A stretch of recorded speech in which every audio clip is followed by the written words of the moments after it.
Η Στρούμιτσα είναι ένας νόμος που θέλει να συνεργαστεί για να προχωρήσει στο ανταγωνισμό και στο τουρισμό και έχουν στο πρόγραμμα να κάνουν διάφορους δρόμους για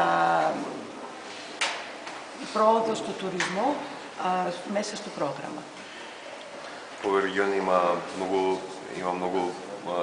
искуство кое што може да го пренесе на делот на развој на алтернативните форми.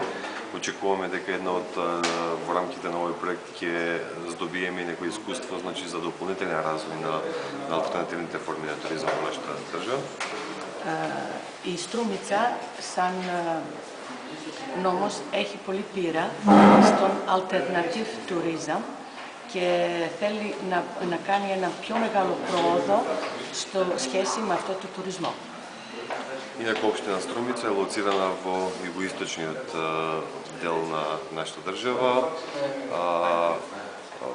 Најразвиен стопански сектор во општината е ранограданското земјоделско производство, а исто така развиени се и други стопански дејности.